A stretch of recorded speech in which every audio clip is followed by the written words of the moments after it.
Welcome, my name is Brandon. Please join me on this tour of the malls of Marshalltown, Iowa. We are starting with the older Meadow Lane Mall.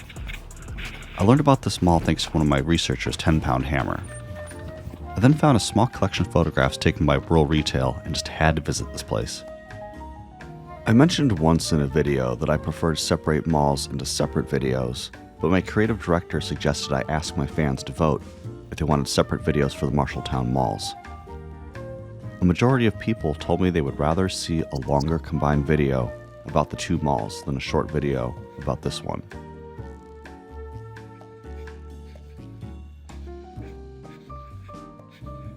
The tenant that many people visit in Meadow Lane is El Portal. I visited twice and enjoyed my meals. My favorite was the birria quesadilla. Why did I visit this little mall twice? Honestly, I mostly filmed the floor the first time with my Osmo 1 camera. I decided to go back with my new Osmo 3 camera, which did a much better job. There wasn't much mall to cover, so let's jump right into history. The mall opened in phases. First as a standalone Hy-Vee grocery store in 1963. The second phase, which opened a few years later, included a mall with a Tempo department store south of the Hy-Vee. Developer Future Incorporated planned to name the complex the Center Mall. The new mall was designed to be enclosed with air conditioning for year-round comfort. The exception was Hy-Vee, which did not have an entrance into the mall. The mall ended up opening as Meadow Lane Mall. The ceiling in Meadow Lane seemed very familiar to me. It looks a lot like the 1960s Willowbrook Mall in Mason City, Iowa. It's amazing what carpeting and paint job can do to a place. While you cannot loiter in Meadow Lane, I would not mind relaxing in one of the Willowbrook chairs for a bit. I don't know why I used this music in my Willowbrook video. I should have used something that belonged in a nursing home instead. Montgomery Ward's opened at the southern end of the mall in 1970. The location became a Kmart in the early 1980s. Tempo also closed in the early 80s and was carved up into smaller tenants. The Kmart closed in 2017 and was converted into a U-Haul storage facility. Instead of paying money to take things from the mall, you can now pay to leave things there. The Hy-Vee moved from its original location to what you see in the video presently. The Hy-Vee's original location has hosted several tenants through the years, including Hastings Entertainment, Aaron's Rental, and a multi-sport complex called Play It.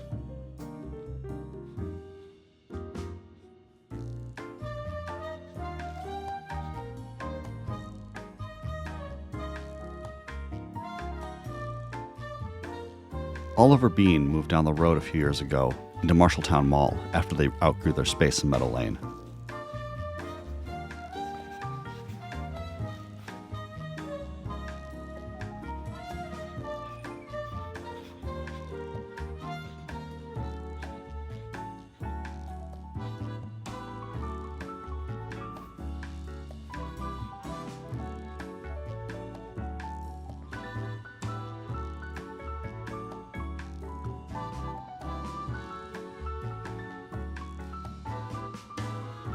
And that's it for Meadow Lane Mall. After a few outdoor clips, we will also head down the road to Marshalltown Mall. But before we do that, let's go back in time to July 2023.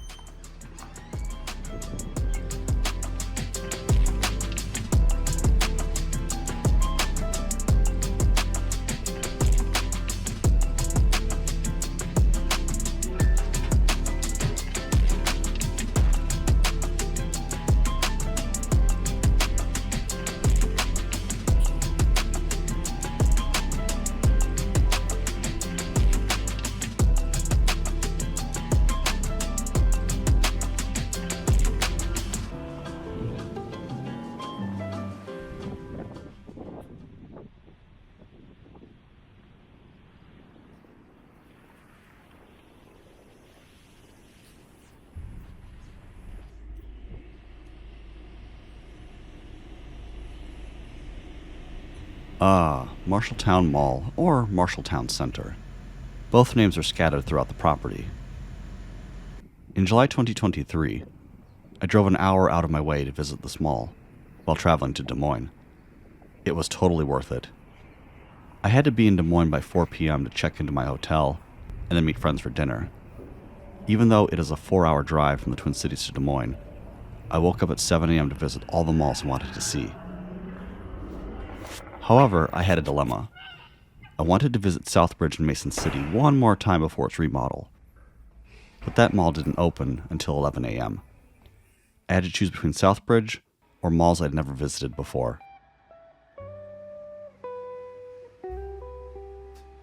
I chose to skip Southbridge so I could spend my time in Marshalltown without rushing. It was the right decision. The mall was really empty on a Friday around lunch, so I had plenty of opportunities to take video. I spent at least an hour here just lapping the mall over and over again, looking for good shots. Also, as of the release of this video, in April 2024, Southbridge has yet to have its remodel.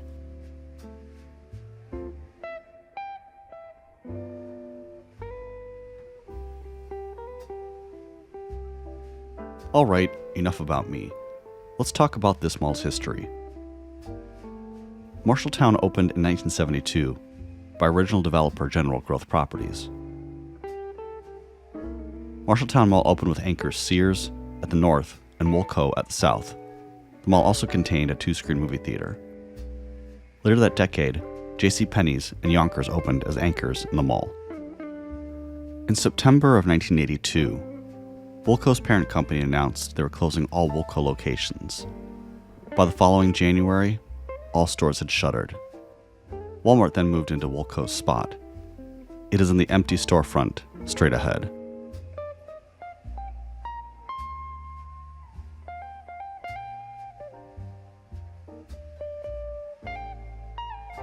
By 1990, the movie theater had expanded to 5 screens.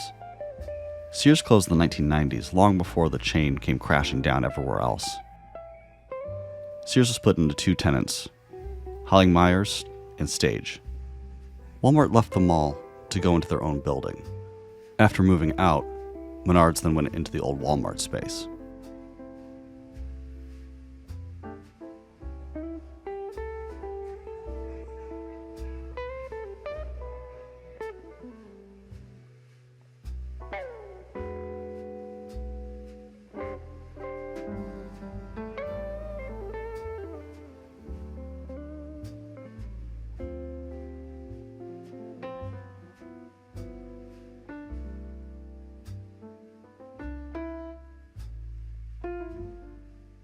In the early 2000s, Stage closed to be replaced by a Big Lots. In 2005, the movie theater expanded into the Holling Myers location. Big Lots closed in 2006 and became a Planet Fitness gym.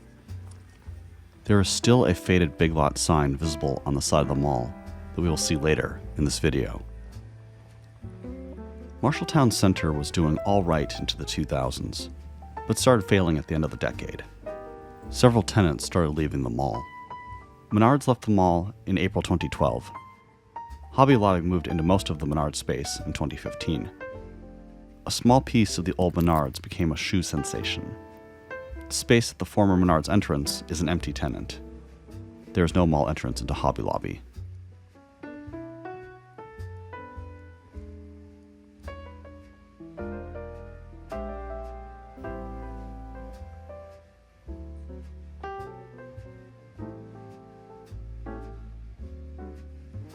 In 2018, Yonkers closed when its parent company Bon-Ton filed for bankruptcy. The mall was down to 1 anchor with a mall entrance.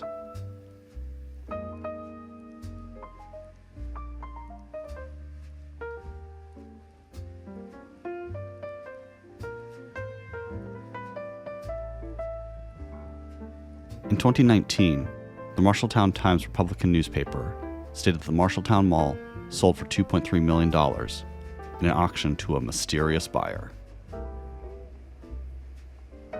It was later announced to be the Kohan Retail Investment Group. In September of the following year, JCPenney closed, along with a number of other store closures throughout the United States.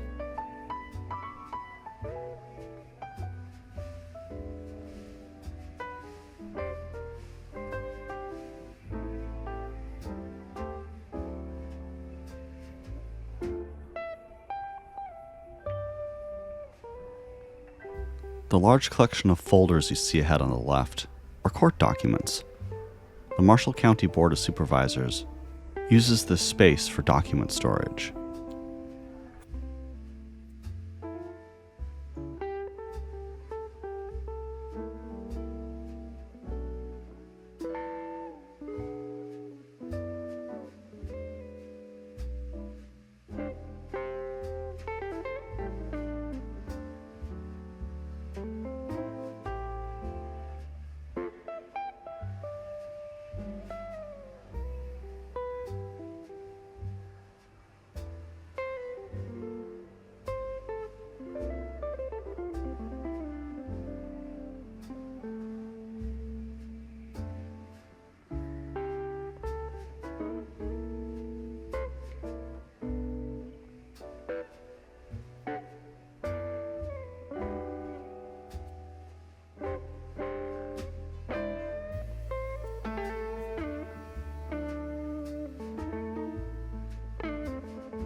At the end of the hallway would have been the Sears anchor. On the other side of the wall is the movie theater today. Currently, the theater is only accessible from the back of the mall, but I have read that at one time you could access the cinema through here.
And that brings us to 2023. I enjoyed visiting this retro 1970s mall. I hope to visit it again. Thank you for joining me on this tour of the malls of Marshalltown, Iowa. Did I see all of them? While researching this mall's history, I learned about the Nicholas Center across the street. Does it have an interior hallway? Maybe I'll stop by. It will give me a chance to visit El Portal again. And on that note,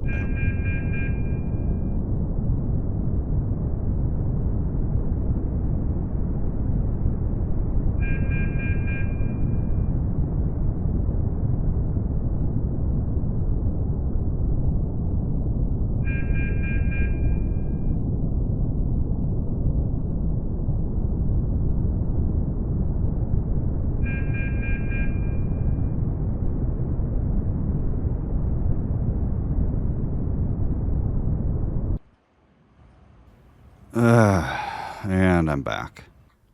What do I say? This may be the last video ever made of Marshalltown Mall. So let's take another trip inside. I normally blend my walking footage with stationary footage, but I decided to split it up due to the mall's closure. The rest of this video is all different footage shot on the same day in July 2023.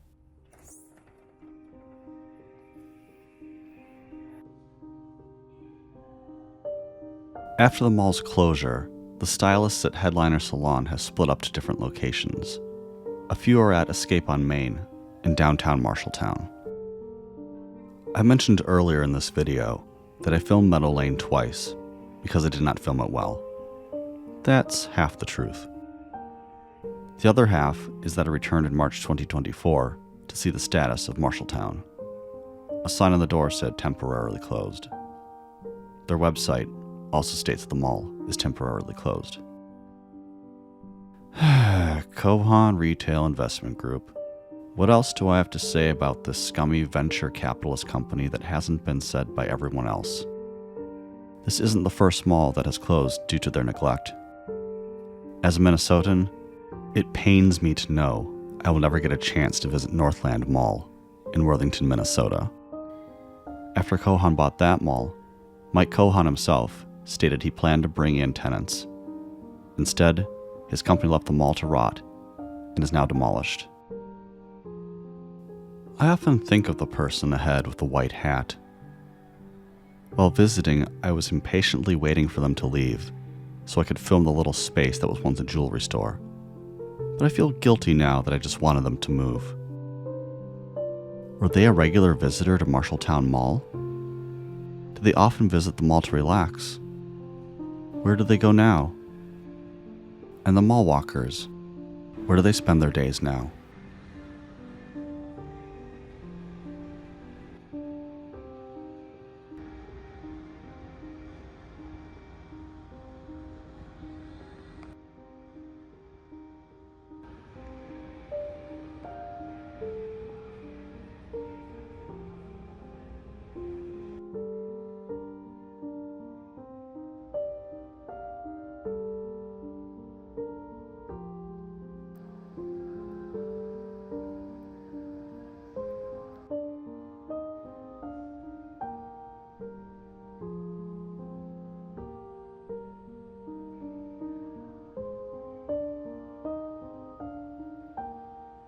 According to Google Maps, Divine Nails moved into a strip mall about a mile south of Marshalltown Mall.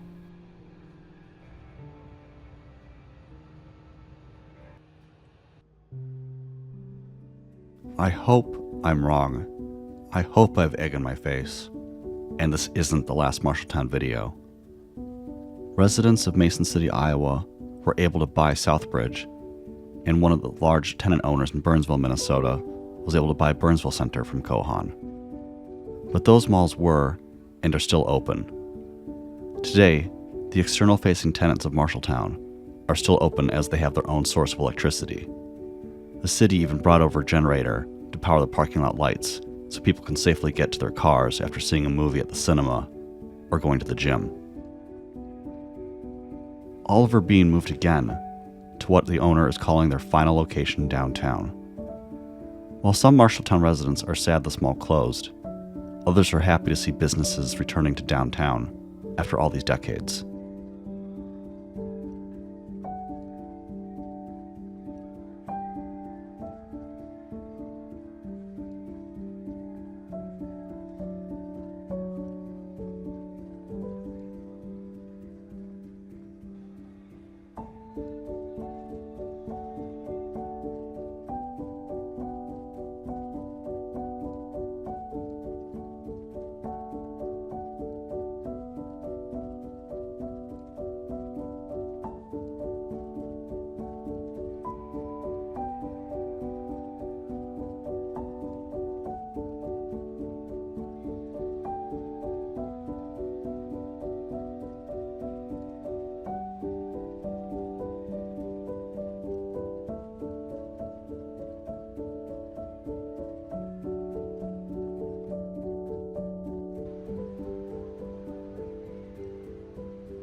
Oh, the sad Christmas tree.